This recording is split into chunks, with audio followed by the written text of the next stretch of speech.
So the first drill that we're going to look at is basically teaching how to pass and cut for the athlete, right? We want to break it down into a very simple form. We want to teach the athletes how to pass and cut. And before we even get into any 5-out or any motion offense or anything like that, we need the athletes to understand this basic concept. So what we'll do is we'll have two lines, one line right here. This line will typically have a basketball or two, and we'll also have a second line right here. And this line will have no basketballs in their hand. So this line starts with the basketball. And right here, the 4, 5, and 6 line, we want to teach them how to cut. So we're going to show them a basic kind of V cut into the key and out to try to get open. So we're going to start with number 4. Number 4 is first in line. Number 1 has the basketball in their hand. This is a very simple drill. Number 4 is going to cut in the key and outside of the key, back up to the 3-point line. As that happens, number 1 is going to hit number 4 with a pass. After that, we want to teach number 1, this line up here, number 1, 2, and 3, we want to teach them how to cut to look for the basketball. So first we want to show them that when you cut, you want to have your hands up to receive the basketball, receive the target. And then you want to receive that target and go up for a layup. So number 1, we pass the ball to number 4. Number 1 is going to cut as close to the key as possible and have their hands up for the target. Number 4 is going to hit number 1 with the pass. As that's happening, number 4 hit number 1 with the pass. Number 1 has the basketball. Number 1 is going to go up for a layup. Okay, in this particular situation, it's a left-hand layup. If the lines were on the other side, it would be a right-hand layup. Number 4 is going to follow, and number 4 is going to rebound the basketball. So number 1 does their layup. They finish at the rim. They continue running. Number 4 rebounds the basketball. They're going to continue running, and then the two athletes are going to switch lines. So number 1 is going to run this way backwards, so they're not getting in the middle of the drill. They're going to fill this line, and number 4 with the basketball, they're going to fill this line. Now, like I said, you're going to want 1 or 2 basketballs in this drill, so we're going to assume number 2 already has a basketball. Number 5 is going to do the same thing. They're going to come inside the key and out. Number 2 is going to hit them with the pass. Number 2 is going to cut for the basketball and look for the ball. Number 5 is going to hit them with the pass. And number 2 is going to continue going for their left-hand layup. Number 5 will follow, get the rebound, and both groups continue to fill the opposite line. You'll continue this. I would recommend running it on each side. So maybe you start with this line right here, and then after maybe a few minutes, once you see that your players understand this basic concept, you move the line over here. That way, you can exercise both left-hand layups and right-hand layups. But the basic concept here that we're going over is how to pass and cut, right? How to pass and cut and receive the basketball for a layup. This is basically, everything you need to know for a 5-out offense. You can't have a 5-out offense for your players without having this basic concept, right? So before we even move on to anything else with a 5-out, we have to understand how to pass and cut. Hold on one quick second, coaches. Before you go anywhere, I've got a couple free resources waiting for you from the Basketball Coaches Academy that'll take your practices and take your teams to the next level. First off, grab your complete guide to the continuous motion offense, which breaks down exactly how to teach your players to play the game, not just run plays. You'll learn what continuous motion offense really means, proven drills to build it, and how to run a motion offense continuously.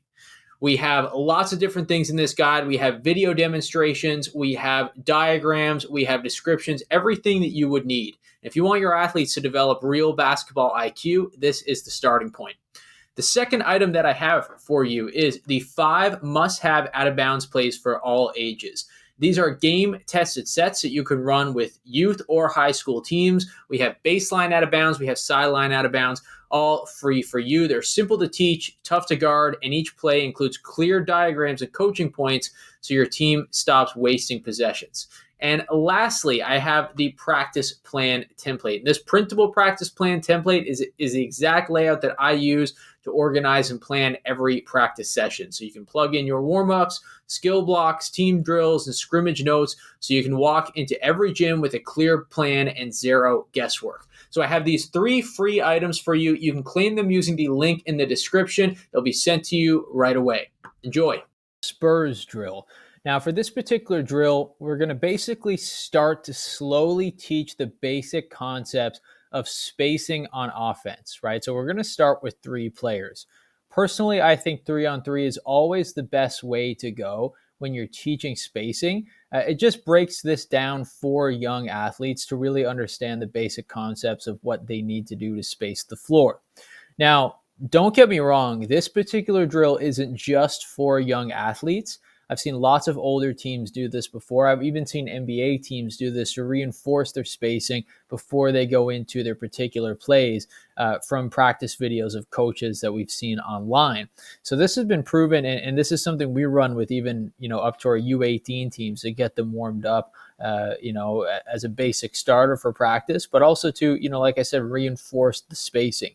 But if you're starting with a younger age group and you really want to break down those concepts, this is a great drill for that as well. So basically what we're going to do here is, kind of start in a 3-on-3 type of scenario. Just offense on the floor, just 3 players. If you have, multiple players in the gym, you can have some subs kind of waiting at the baseline. But all we're going to basically do here is we're not even going to try to score the basketball. We're just passing and cutting. So number 1 starts off with the basketball. We have number 2 and number 3 at the wing, elbow extended, right? So basically, all these guys are going to do, I'll reset my players in real quick. All these players are going to do, number 2 and number 3 at the wing, is they're going to find a way to get open quickly. So whether that's a V cut, whether they want to pop in, pop out, we just want them to find a way to get open. We want to enforce that, okay, when, your point guard is bringing the ball down the floor at a younger age group, you have to move to get open. So we typically start with a little V cut, in and out cut. Now, as that's happening, number 1 will pass the ball to number 2. Now, we want to enforce to number 1 that you never stand still after passing the basketball. You always have to move. So what we'll quickly enforce, eventually we'll add on other elements here, but we'll start off with a cut.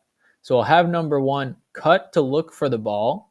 As they're doing that, they're going to touch the elbow, right? And we're going to have them have their hands up with a target just to enforce that basic, I pass, I immediately cut. So we have them look for the basketball. Now in this situation, nobody's scoring. So number 2 is not going to pass them the basketball. Number 1 is just going to continue extending all the way over here to where number 3 is. So let's move number 1. He passes the ball over to number 2. He looks for the basketball, doesn't get it. So number 1 continues all the way over here. Now what we're going to enforce is number 3, you're not going to stand still either. So you just see number 1 look for the basketball and didn't get it. They're now taking your spot. You're going to take number 1 spot. So what we're going to have number 3 do is cut as well. They're touching the free throw line, pop up to the 3-point line. Number 2 passes the ball back to number 3. Now we are reset again, okay? What we'll immediately have then after that is a ball swing. So number 3 will pass the ball to number 1.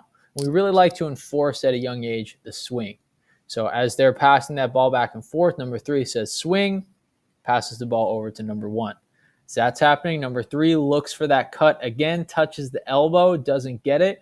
So they're going to go fill the spot over here that number 2 did. So number 3 looks for the pass, doesn't get it. They're going to fill number 2's spot. Number 2 then is going to do the same thing that number 1 just did. They're going to pop into the free throw line, pop outside to the 3. We're going to reset, immediately have another ball swing. So number 2 immediately swings that ball over to number 3. Number 2, same thing. This is continuous. Number 2 is going to look for the basketball right here on the cut. Doesn't get it. Resets. Number 1, same thing. Fill that spot, pop up. Okay? We reset the basketball. Now, I'm sure you're wondering at what point will we try to score the basketball? Well, we'll eventually run this. We typically try to do it for about 50 seconds to 1 minute, and then the coach will blow the whistle. When the coach blows the whistle, that means that the next swing on that cut to the elbow, number 3 will hit them, or whoever's at the wing will hit the cutter with the pass, and then we have a layup. So this drill is really good because it enforces our positions on the floor, right? We're learning that, spacing. We're also working on passing and cutting. We're also working on filling positions, and we're also working on swinging the basketball from side to side. So lots of great elements here to work on for this particular drill.